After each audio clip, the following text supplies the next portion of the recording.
Selon Antoine Léaumont, qui n'a rien d'autre à foutre le 31 que de googler de quand date la France, cette dernière serait née en 1792. Intéressant. Ça mérite un petit débunkage tout ça, vous pensez pas? On voit ça après le générique. L'ultra foutage de gueule. Sale gaucher. Oui, peut-être. Je suis un rebelle officiel. Vous êtes à côté de la blague, on ne peut pas dire que vous cassez les gueules. C'est fantastique. C'est de la merde. C'est énorme. Comme ma bite. Stop. L'humour a ses limites. Avant d'être la France, ce territoire d'Europe de l'Ouest est appelé Gaule. Toute la Gaule est occupée. Toute, non. Car une région résiste victorieusement à l'envahisseur. Il est occupé par différentes peuplades, des Celtes-Belges en passant par les Aquitains, les Ligures et les Ibères qui couvrent actuellement la France, le Luxembourg, la Belgique, la majeure partie de la Suisse, le nord de l'Italie ainsi que des régions des Pays-Bas et d'Allemagne situées sur la rive ouest du Rhin. La première mention de ce nom géographique issu du latin Gallia apparaît dans les écrits de l'écrivain romain et homme politique Porcius Caton vers 168 avant Jésus-Christ, mais il semblerait que son usage soit bien plus antérieur. Ce terme latin pourrait être lui-même un emprunt au celtique Walla.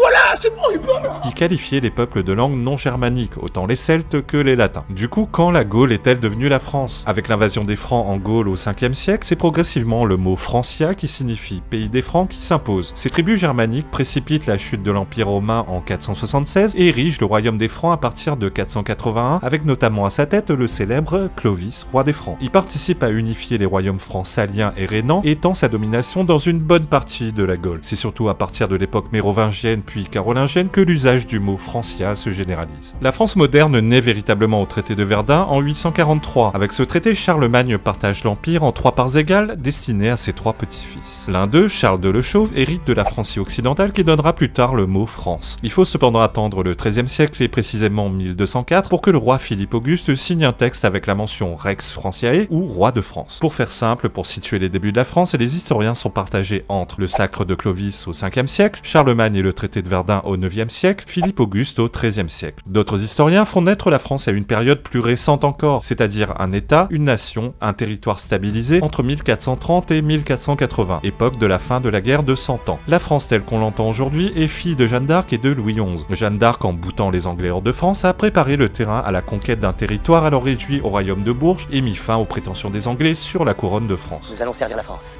Nous allons bouter l'ennemi hors du royaume de notre bon roi. Cette guerre a également contribué à souder les troupes françaises autour d'un sentiment national. Quelques années plus tard, Louis XI instaure un État fort et centralisé autour d'un territoire stable qui ressemble à l'Hexagone actuel. Aucun historien sérieux ne fait naître la France en 1792. La Révolution française n'est qu'un changement de régime. Le peuple est la faim et il veut changer de régime. C'est connerie, ça. L'entité France ne peut se limiter à cette dernière. S'il s'agit d'établir la fondation de la France au régime politique qui nous arrange, pourquoi pas la faire naître en 1959 avec l'élection de Charles de Gaulle tant qu'on y est.